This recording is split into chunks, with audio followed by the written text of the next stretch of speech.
Há momentos em que certos comportamentos parecem inevitáveis, quase como uma fuga no meio do caos. Eles começam de forma sutil, muitas vezes como uma tentativa de escapar de um sentimento persistente de desconforto ou vazio. Com o tempo, essas escolhas se transformam em hábitos e o que antes parecia uma solução temporária acaba se tornando um ciclo vicioso. A busca por um alívio fugaz e uma breve sensação de paz torna-se gradualmente uma rotina destrutiva. Mas o que está realmente por trás desse ciclo? O que impulsiona alguém a buscar incessantemente algo que sabe ser prejudicial para si? A verdade é que esses comportamentos são frequentemente uma expressão de uma ferida mais profunda. São tentativas de preencher um vazio que parece impossível de preencher. A pessoa não age apenas por prazer ou alívio imediato, mas pela necessidade de se reconectar com algo que falta. Mesmo que na superfície isso pareça destruição, o que está em jogo é uma busca oculta por significado, uma tentativa de curar uma dor invisível que escapa ao controle consciente. Você já se perguntou por que algumas pessoas parecem afundar em vícios sem retorno possível, enquanto outras escapam misteriosamente dessas tentações? O vício é uma das questões mais complexas e desafiadoras da psique humana. Em nossa sociedade, ele se apresenta de várias formas, desde o abuso de substâncias até comportamentos compulsivos que muitas vezes escondem um vazio existencial profundo. O que está por trás dessa necessidade quase incontrolável de escapar da realidade? Será que é apenas uma questão de falta de vontade ou há algo mais profundo? Algo que a maioria de nós não vê? Neste vídeo, vamos explorar o vício através da lente de Carl Jung e do médico e autor húngaro Gabor Maté, investigando como o vício se manifesta e por que muitas vezes ele se torna um ciclo difícil de quebrar.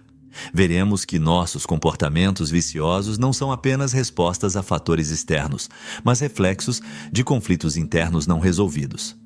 Nosso objetivo aqui é entender melhor o vício, não apenas como um problema comportamental, mas como um sintoma de algo mais profundo. Para Carl Jung, o vício não é simplesmente uma falha de caráter ou uma fraqueza moral, mas uma expressão da psique humana em desequilíbrio.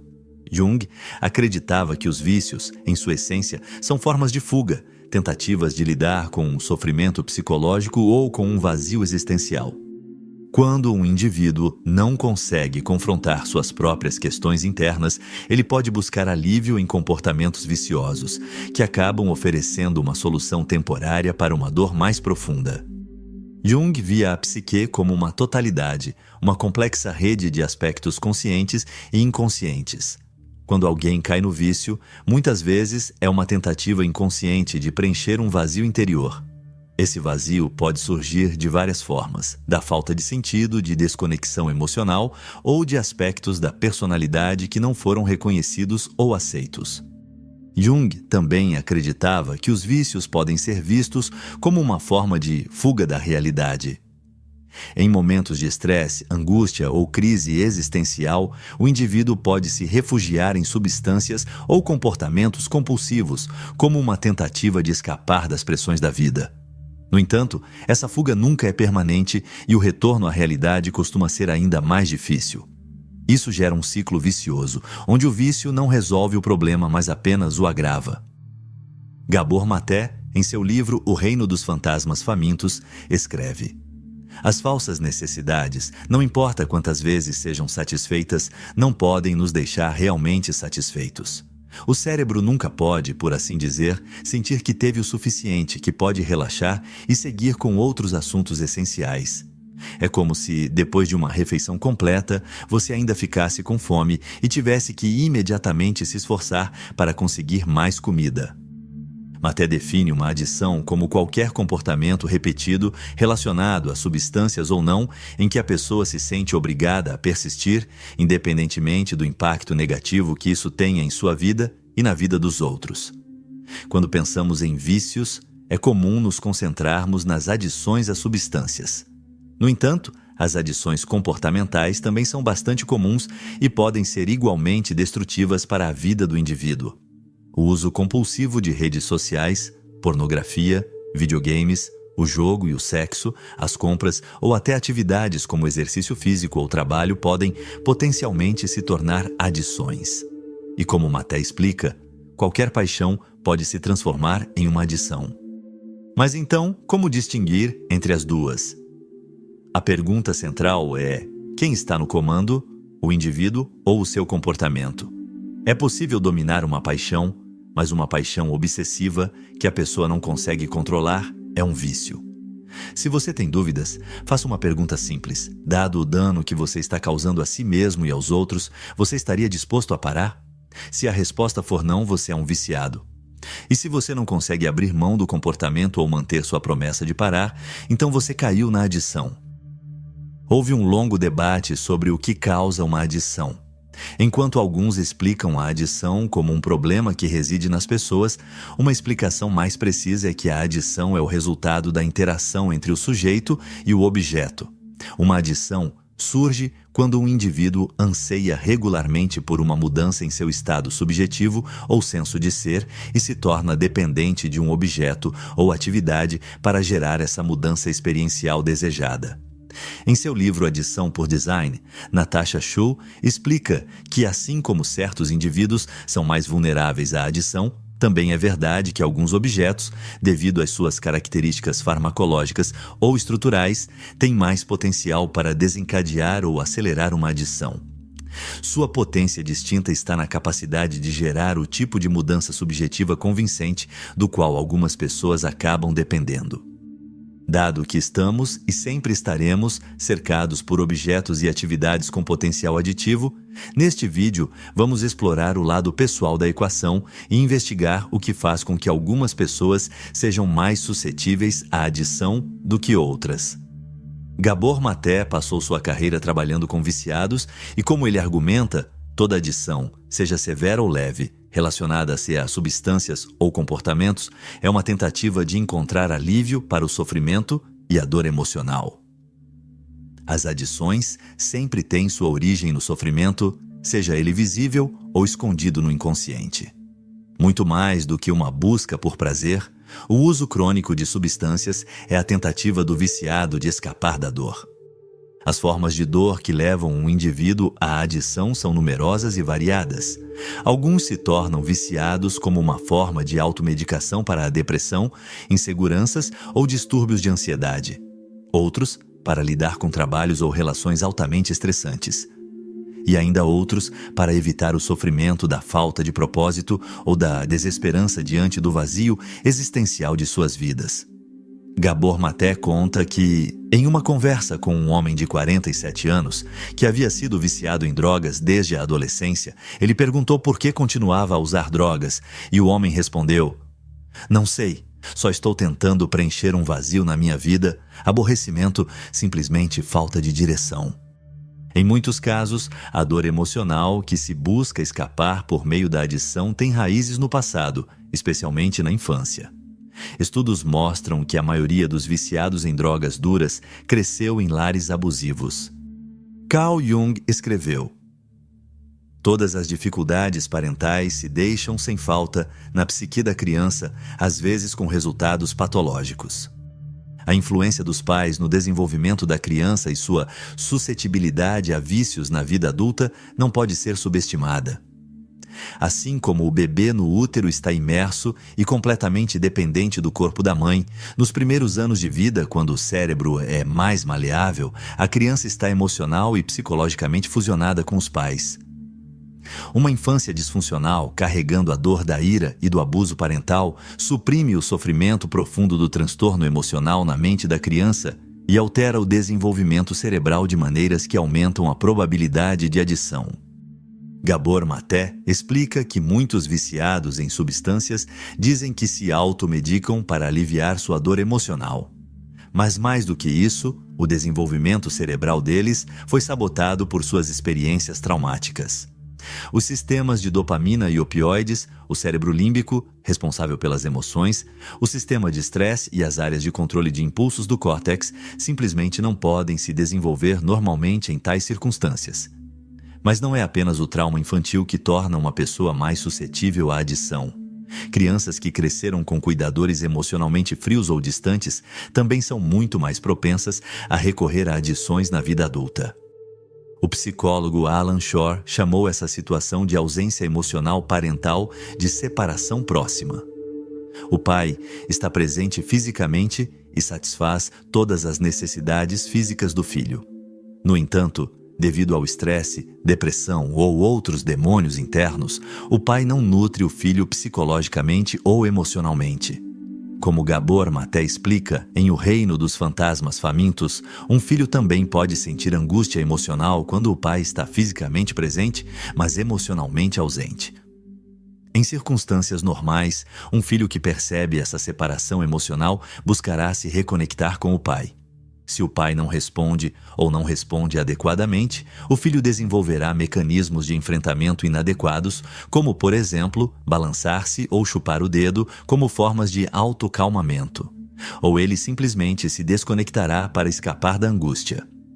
Os filhos que não receberam a presença atenta do pai têm maior risco de buscar satisfação química em fontes externas mais tarde na vida. Mas, atualmente, mesmo as pessoas que tiveram uma infância nutritiva não estão completamente imunes à adição, porque, assim como durante a queda de Roma, quando as pessoas em massa se voltaram para a busca de prazeres para aliviar a angústia provocada por uma cultura em decadência, hoje em dia muitos recorrem às adições como uma forma de automedicação contra a desesperança estimulada por uma visão sombria do futuro da sociedade. Além disso, o fato de que, para se conformar ao mundo moderno, é necessário adotar o consumismo como forma de vida e usar compulsivamente a tecnologia, as redes sociais e o entretenimento como meios para escapar dos sentimentos de impotência e vazio, resulta na tempestade social perfeita que criou uma crise de adição. Gabor Maté escreve: um senso de vazio deficiente impregna toda a nossa cultura. O viciado está mais dolorosamente consciente desse vazio do que a maioria das pessoas. Muitos de nós nos parecemos com os vícios em nossos esforços ineficazes para preencher o buraco negro espiritual, o vazio no centro, onde perdemos o contato com nossas almas e nosso espírito, com aquelas fontes de significado e valor que não são contingentes nem efêmeras. Nossa cultura consumista, obcecada pela aquisição, pela ação e pela imagem, só serve para aprofundar o buraco, deixando-nos mais vazios do que antes. Dado o número de pessoas que crescem em lares abusivos ou emocionalmente ausentes, junto com o estado corrupto da sociedade, não é surpresa que muitas recorram às drogas e a adições comportamentais como uma forma de lidar com a vida. Esse movimento não é totalmente irracional nem ineficaz, pois as adições funcionam, ao menos temporariamente. Elas são muito eficazes para aliviar o sofrimento e a dor emocional. Gabor Maté menciona o relato de um viciado em drogas que explicou a razão pela qual consumia drogas. É para não sentir os sentimentos que sinto quando não consumo drogas.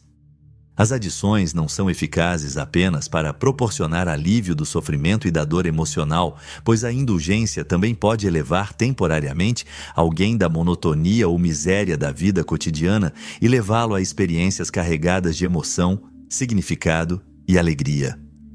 O psicólogo William James, no início do século XX, expôs os efeitos do álcool, destacando que não apenas alivia a tensão, mas também pode induzir um estado semelhante a uma experiência espiritual, ao menos até que o envenenamento pelo álcool afete a mente e o corpo. Como James escreveu em As Variedades da Experiência Religiosa. O domínio do álcool sobre a humanidade se deve indudavelmente ao seu poder para estimular as faculdades místicas da natureza humana. A sobriedade diminui, discrimina e diz não. A embriaguez expande, une e diz sim. É o grande excitador da função do sim no homem, parte do mistério mais profundo e da tragédia da vida, que os destelos e vislumbres de algo que imediatamente reconhecemos como excelente nos sejam concedidos a muitos de nós apenas nas fases iniciais e fugazes do que, na totalidade, é um envenenamento tão degradante. Embora as adições possam funcionar a curto prazo, ao depender de atalhos para o alívio emocional e a felicidade, paga-se um preço com o tempo. Quanto mais persistimos em uma adição, mais cresce nossa tolerância e mais dependemos da substância ou atividade para sentir qualquer emoção positiva. Lentamente, mas com certeza, a adição se torna o ponto central de nossas vidas, enquanto tudo o mais que poderia proporcionar uma satisfação duradoura, nossa saúde, relações, criatividade, carreira e propósito de vida, se desvanece na periferia. Além disso, a adição altera a estrutura do cérebro de maneiras que minam nossa capacidade de controle voluntário. Quando estamos presos ao controle de uma adição, muitas vezes nos encontramos no que é chamado de bloqueio cerebral, o que faz com que nossas ações sigam nossos impulsos aditivos, enquanto uma parte de nossa mente observa atentamente, mas sem poder fazer nada, sabendo muito bem que estamos destruindo nossa mente, corpo e potencial. Dado o forte domínio da adição, surge a pergunta vital: qual a possibilidade de superar uma adição? O problema ao enfrentar qualquer tentativa de uma vida renovada e livre de adições é que o mesmo mecanismo que precisa curar o cérebro é o que está danificado em uma adição. Como Gabor Maté nos alerta, quanto mais intensa a adição, maior a anormalidade cerebral e maiores os obstáculos biológicos para alcançar a saúde. Felizmente, nossos cérebros são notavelmente resilientes. Mesmo na velhice, é possível que o cérebro se reestruture de maneiras que possibilitem viver, talvez pela primeira vez, uma vida plena, saudável e livre de adições. Isso nos leva a um conceito interessante, chamado consciência nodal.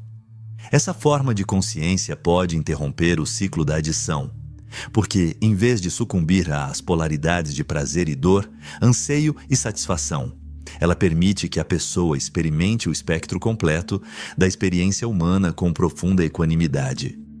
Para Carl Jung, o processo de superação de qualquer padrão vicioso começa com a conscientização. Sem a capacidade de olhar para dentro e reconhecer os próprios mecanismos internos, o indivíduo está condenado a repetir os mesmos comportamentos sem perceber a origem dos seus problemas.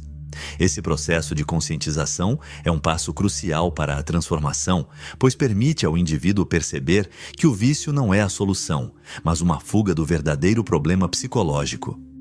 O primeiro passo para a superação do vício, então, é reconhecer sua existência e o impacto que ele tem na vida do indivíduo.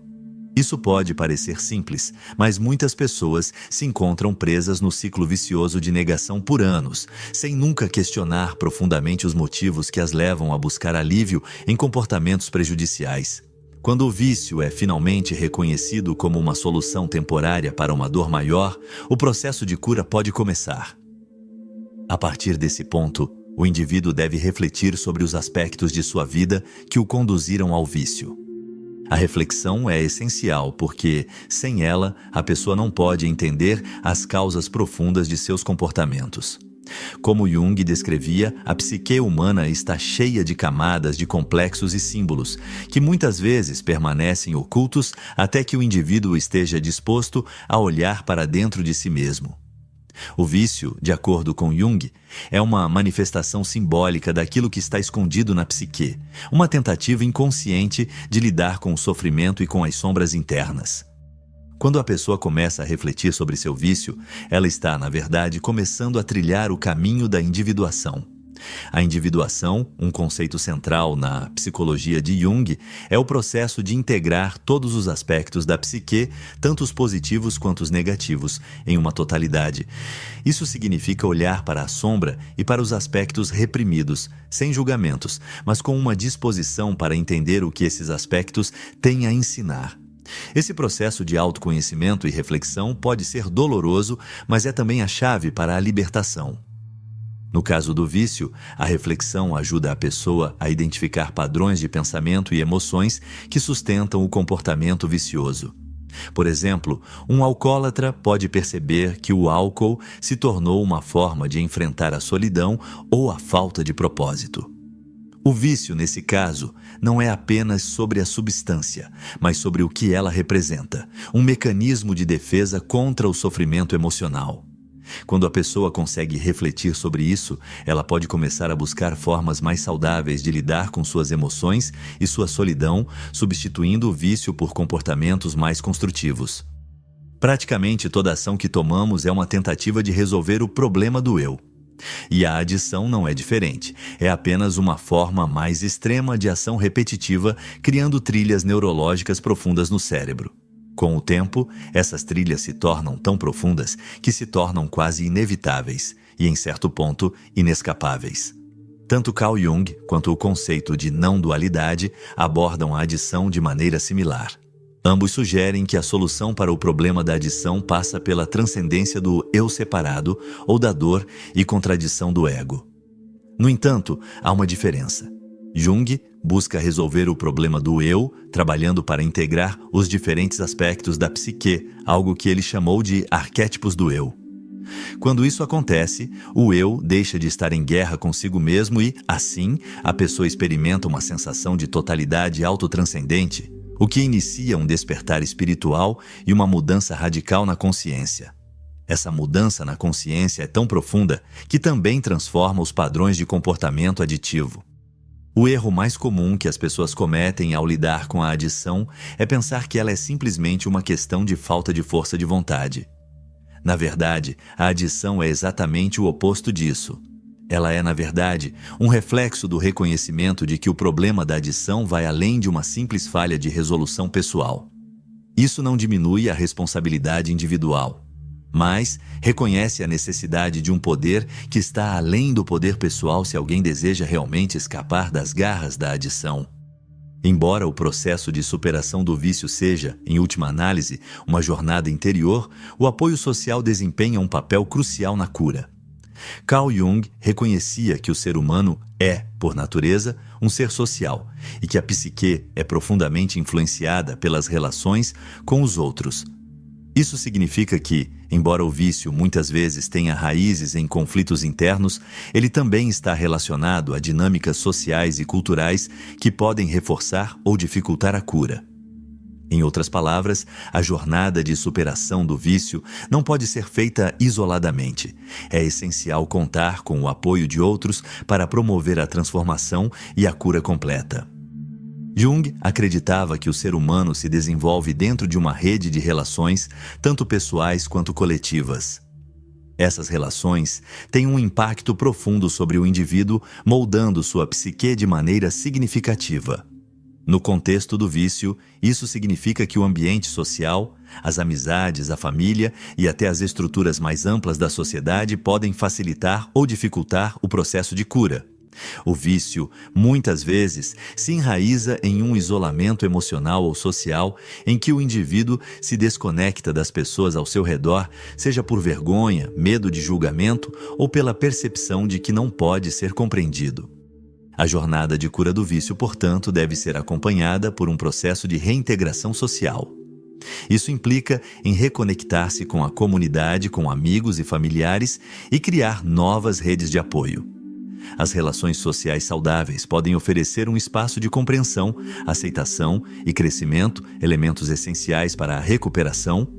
No entanto, nem todas as relações são positivas e é fundamental que o indivíduo se distancie de influências que possam alimentar o vício ou que reforcem comportamentos autodestrutivos. O processo de individuação envolve, assim, uma seleção consciente das pessoas e ambientes que são mais benéficos para o crescimento e a cura. O apoio social não se limita a amigos e familiares.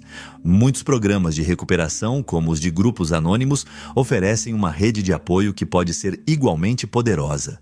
Nesses grupos, indivíduos que enfrentam desafios semelhantes se reúnem para compartilhar suas experiências, dificuldades e vitórias.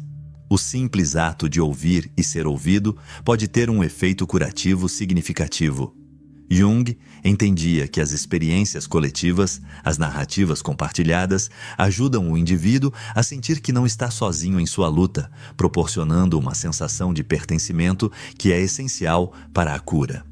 No fundo, a adição é uma tentativa profundamente disfuncional de resolver um problema espiritual, um problema compartilhado pela maioria das pessoas, seja ou não viciada.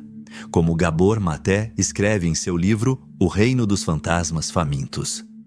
Nem todas as histórias têm um final feliz, mas os descobrimentos da ciência, os ensinamentos do coração e as revelações da alma nos asseguram que nenhum ser humano está jamais além da redenção.